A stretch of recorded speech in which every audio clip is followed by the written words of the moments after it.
Warren Buffett ने 30 साल की उम्र में अपना पहला $1 मिलियन कमाया, वो भी इसलिए क्योंकि उन्होंने पैसा कमाना 13 साल में शुरू कर दिया था और वो हर वक्त बस इन्वेस्टमेंट और बिजनेसेस के बारे में सोचते रहते थे। लेकिन ऑथर कहते हैं कि एक आम आदमी को इससे बहुत ज्यादा टाइम लग सकता है और बुढ़ापे में अमीर बनके क्या फायदा जब हड्डियों में पेन हो रही हो। इसलिए इस वीडियो में हम एमजे डिमार्को की book the millionaire fast lane से लॉ ऑफ अफेक्शन और 5 कमांडमेंट्स सीखेंगे कि कैसे इन कमांडमेंट्स को यूज करके ऑथर खुद मिलियनेयर बने और कैसे हम भी अपनी जर्नी में इनके प्रिंसिपल्स को यूज कर सकते हैं। So let's start my dear brothers and sisters. Author कहते हैं कि अगर हमें जल्दी रिच बनना है तो हमें द लॉ ऑफ अफेक्शन सीखना होगा। Yes, the law of affection, ना कि law of attraction. Law of attraction को आप साइंस या किसी इक्वेशन की मदद से प्रूफ नहीं कर सकते, लेकिन कोई भी इस बात से डिसएग्री नहीं कर सकता कि 2 + 2 = 4 या फिर 1 लाख कस्टमर्स आपको अगर ₹1 का प्रॉफिट दे रहे हैं तो ये हमेशा ज्यादा होगा एज कम्पेयर टू 100 कस्टमर्स जो आपको ₹1 का प्रॉफिट दे रहे हैं। हमें मैथ्स कैलकुलेशंस पर विश्वास करना है,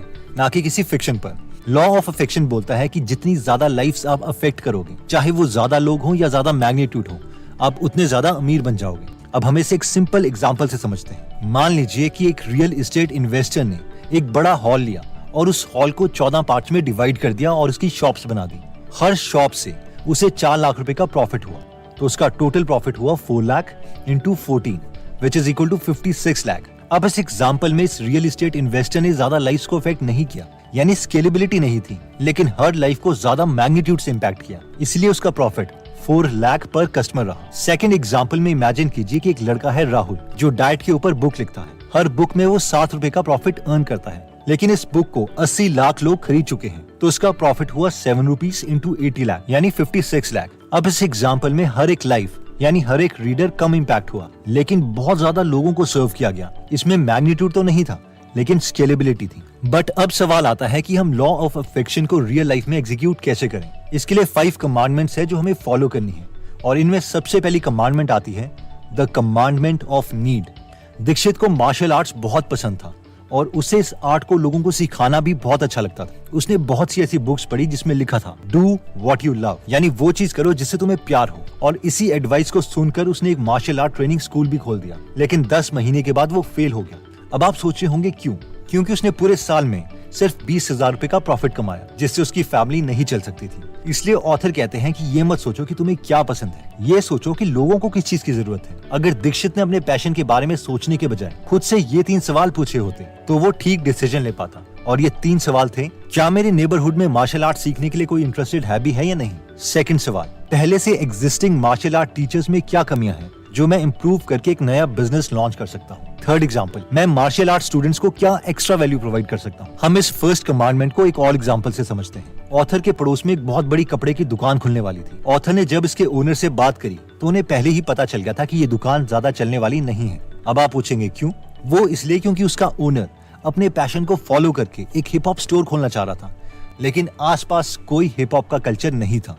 उसी स्टोर के 10 मीटर की दूरी पर एक बुजुर्गों का केयर सेंटर था। और क्या आपको लगता है कि कोई बुजुर्ग इंटरेस्टेड होगा इस हिप हॉप कल्चर में? ऑब्वियसली नहीं। इसलिए उन्हें पता था कि स्टोर में कमांडमेंट ऑफ नीड के रूल को फॉलो नहीं किया गया और इसलिए नहीं चलेगा। और जब ये स्टोर खुला तो वो चला भी नहीं। इसके बाद आती है सेकंड कमांडमेंट, जो है द कमांडमेंट ऑफ एंट्री। क्या आपने बिजनेस से रिलेटेड ऐसे कुछ आइडिया सुने हैं कि अमेज़न में अपना स्टोर खोलो और लाखों रुपए महीने के कमाओ, सिर्फ 4 घंटे में नया बिजनेस खोलो? अगर हाँ, तो आपके मन में ये सवाल आता होगा कि ये सच भी है या नहीं। ऑब्वियसली ऐसे बिजनेसेस सच हैं, लेकिन प्रॉब्लम ये है कि ऐसे बिजनेसेस में कोई एंट्री बैरियर नहीं है। हो सकता है अमेज़न में आप अपना अकाउंट क्रिएट कर दें और कोई सस्ता प्रोडक्ट बेचने भी लग जाए, लेकिन अगर आपका बिजनेस चल भी पड़ा तो बाकी के 10 लाख लोग भी इस बिजनेस को कॉपी कर सकते हैं। और इसीलिए ये बिजनेस लॉन्ग लास्टिंग नहीं है, क्योंकि ये कमांडमेंट ऑफ एंट्री को फॉलो नहीं करता। कमांडमेंट ऑफ एंट्री का मतलब है कोई भी ऐसा बिजनेस जिसे कॉपी किया जा सकता है तो उसे कॉपी किया जाएगा, और जिसकी वजह से उसमें कंपटीशन आता रहेगा और सबका प्रॉफिट कम होता रहेगा। इसका एक एग्जांपल ऑथर देते हैं, जो कि है नेटवर्क मार्केटिंग। अगर आप नेटवर्क मार्केटिंग कर रहे हैं तो मोस्ट प्रोबेबली आपके साथ हॉल में बैठे 2000 लोग भी नेटवर्क मार्केटिंग ही कर रहे हैं। इसलिए मोस्ट प्रोबेबली टॉप 5 से 10 लोगों को छोड़ के कोई ज्यादा पैसे नहीं कमा पा रहा। ऑथर के अकॉर्डिंग आप इस टाइप के बिजनेसेस में तभी सक्सेसफुल हो सकते हैं अगर आपके पास खुद नेटवर्किंग बिजनेस है और बाकी लोग इसमें पार्टिसिपेट कर रहे हैं। कमांडमेंट ऑफ एंट्री से रिलेटेड एक बहुत ही फेमस और आउटस्टैंडिंग बुक है पीटर थिल की, जिसका नाम है 0 to 1। आई होप आप में से कई लोग इस कॉन्सेप्ट को मिस नहीं करना चाहेंगे, कि पेपैल के फाउंडर पीटर थिल की बिजनेस की फिलॉसफी क्या थी। तो आप इसकी डिटेल्ड बुक समरी हिंदी में फ्री में गीगल ऐप में सुन सकते हैं, वो भी बहुत सिंपल भाषा में। इस एप्लीकेशन में 150 से ज्यादा फ्री बुक समरीज अवेलेबल है और हर संडे हम इसमें नई फ्री बुक समरी ऐड करते रहते हैं। अगर आपको फ्री बुक समरीज की क्वालिटी अच्छी लगती है तो आप अपनी नॉलेज में इन्वेस्ट कर सकते हैं और प्रीमियम मेंबरशिप भी ले सकते हैं। ये एप्लीकेशन दोनों iOS और एंड्रॉइड में अवेलेबल है। अगर आप इस एप्लीकेशन में इंटरेस्टेड हैं तो इसका लिंक मैं डिस्क्रिप्शन और फर्स्ट कमेंट में दे दूंगा।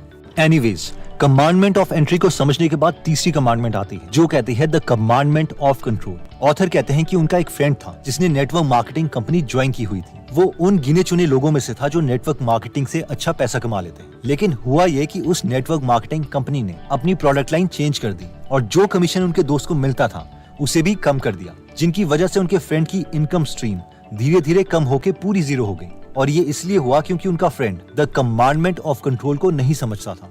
कमांडमेंट ऑफ कंट्रोल कहता है कि एक सस्टेनेबल बिजनेस वो है जिसमें हमारा फुल कंट्रोल हो, प्रोडक्ट, प्राइसिंग, रेवेन्यू मॉडल, हर चीज पर कंट्रोल। अगर कंट्रोल हमारे पास नहीं है तो हम ड्राइवर नहीं है बल्कि एक पैसेंजर है जिसे कभी भी बस से उतारा जा सकता है।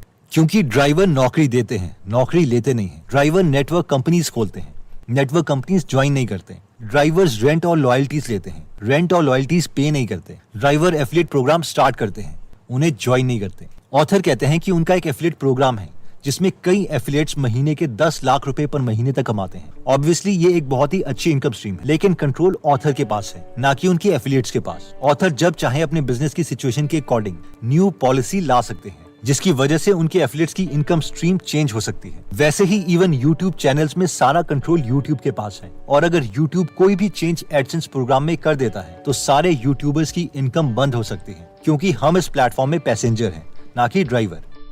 इसके बाद फोर्थ कमांडमेंट कहती है द कमांडमेंट ऑफ स्केल। अगर हम किसी टूटे हुए रोड्स वाले हिली एरिया में कार ड्राइव कर रहे हैं तो हमारी स्पीड लिमिट 20 से 25 किलोमीटर पर आ रही होगी। इससे ज्यादा स्पीड पर हम ड्राइव नहीं कर सकते। लेकिन अगर हम प्लेन में ड्राइव करते हैं तो हम 800-900 किलोमीटर पर आवर भी ट्रैवल कर सकते हैं। बिजनेस में ये स्पीड हमें स्केलिंग से मिलती है, यानी अपने प्रोडक्ट को बहुत से लोगों तक पहुंचाना। और यही फोर्थ कमांडमेंट है, कमांडमेंट ऑफ स्केल। अगर हमारा प्रोडक्ट या सर्विस एक लोकल कम्युनिटी को ही सर्व कर रहा है तो एक तरह से हम एक छोटे पूल में फिशिंग कर रहे हैं। अगर हमारा प्रोडक्ट या सर्विस एक सिटी को सर्व कर सकता है तो हम ऐसा समझ सकते हैं कि हम एक पॉन्ड में फिशिंग कर रहे हैं। अगर एक पूरे देश में हम अपना प्रोडक्ट या सर्विस लॉन्च कर रहे हैं तो हम एक सी में फिशिंग कर रहे हैं। अगर हम पूरी दुनिया में अपना प्रोडक्ट या सर्विस दे रहे हैं तो आप ऐसे सोचिए कि हमारे पास पूरा ओशियन है फिशिंग करने के लिए, यानी अनलिमिटेड अपॉर्चुनिटी। मान लीजिए आप एक बहुत ही फेमस सैंडविच की शॉप अपनी कम्युनिटी में खोलते हैं, तो हमारी वेल्थ इक्वेशन क्या है? Net profit is equal to unit sold into unit profit. अब यूनिट सोल्ड तो हमारे लिमिटेड ही होंगे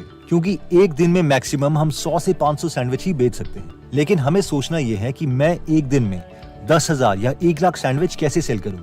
ऑस्ट्रेलिया में बैठे इंसान को सैंडविच कैसे बेच सकता हूं? क्या मैं मैकडॉनल्ड्स की तरह खुद का ब्रांड बना के लोगों को फ्रेंचाइजी सेल कर सकता हूं या नहीं? इसके अलावा हमारा प्रॉफिट पर सैंडविच भी बहुत कम है। हो सकता है हम 2 रुपए पर सैंडविच कमा रहे हों, लेकिन अगर सैंडविच की जगह हम पूरा डिनर किसी को सर्व कर सकते हैं जिससे एवरेज प्रॉफिट 2 रुपए की जगह 200 रुपीज पर फैमिली हो जाए, तो हम अपना टोटल प्रॉफिट इंक्रीज कर सकते हैं। इसके बाद आती है fifth commandment, the commandment of time.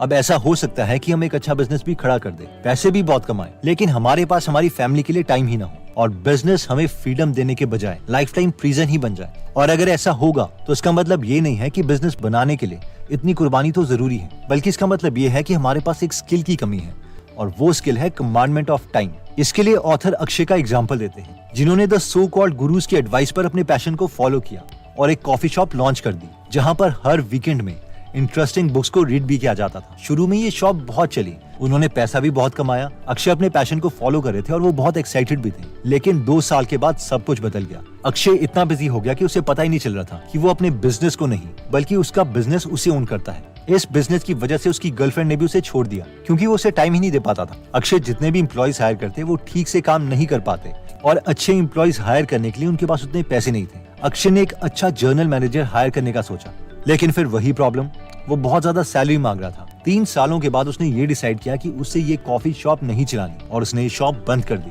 तो सवाल ये है कि क्या अक्षय फेल हो गया? ऑथर बोलते हैं नहीं, अक्षय फेल नहीं हुआ, लेकिन कमांडमेंट ऑफ टाइम को समझने में अक्षय फेल हो गया। कमांडमेंट ऑफ टाइम कहता है कि आप ऐसे सिस्टम क्रिएट कर सकते हैं जिससे आपका बिजनेस आपके बिना भी चलता रहे।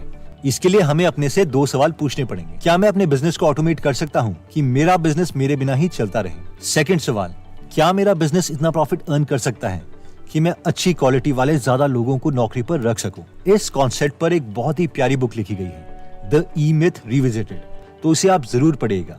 अगर आप चाहें तो इसकी फ्री समरी गूगल एप्लीकेशन पर भी सुन सकते हैं। तो आप में से काफी लोग सोच रहे होंगे कि ऐसा कोई एग्जाम्पल है जो ये सारे कमांडमेंट्स फॉलो करता हो। तो ऑथर एक एग्जाम्पल देते हैं। ऑथर कहते हैं कि उनकी कंपनी की एक वेबसाइट थी, तो उन्होंने एक दूसरी वेबसाइट की सब्सक्रिप्शन ली थी जो ये बताती थी कि ऑथर की वेबसाइट कितने टाइम तक चलती है, क्या उनकी वेबसाइट में डाउन टाइम भी आता है या नहीं। ऑथर इस सर्विस के लिए हर महीने 3500 रुपीज पे करते थे।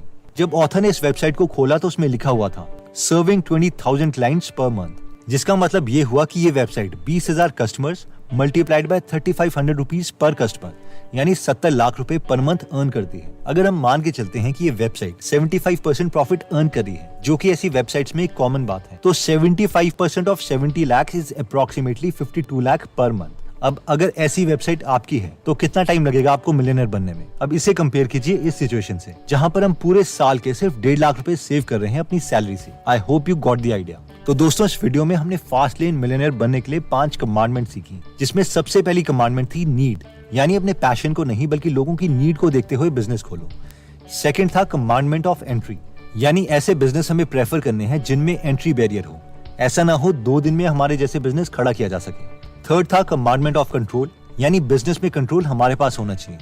हमने इसमें एक एफिलिएट इंसान का एग्जांपल देखा था कि अगर किसी कंपनी ने अपने रूल्स चेंज कर दिए तो एफिलिएट मार्केटर की इनकम स्कीम अफेक्ट हो सकती है। नेक्स्ट कमांडमेंट था स्केल, यानी अगर हम अपने बिजनेस को स्केल नहीं कर पाएंगे तो हम फास्ट लेन मिलियनर नहीं बन सकते। यानी क्या फायदा अगर हमारे पास पैसा हो लेकिन फैमिली के लिए टाइम ही ना हो। और टाइम ना होने का मतलब ये नहीं है कि ये बिजनेस की रिक्वायरमेंट है, इसका मतलब सिर्फ ये है कि हमारे पास अभी तक वो स्किल नहीं है। दोस्तों, अगर आपको लगता है कि ये वीडियो आपके किसी फ्रेंड या फैमिली मेंबर के काम आ सकती है तो ये वीडियो आप उनके साथ जरूर शेयर करें। अगर आप ऐसी नॉलेजेबल वीडियोस मिस नहीं करना चाहते तो सब्सक्राइब करने के बाद बेल का बटन दबाना मत भूलिएगा। आप कमेंट करके ये भी बता सकते हैं कि आप नेक्स्ट वीडियो किस टॉपिक पर चाहते हैं। जल्दी हम आपसे दोबारा मिलेंगे। जय हिंद।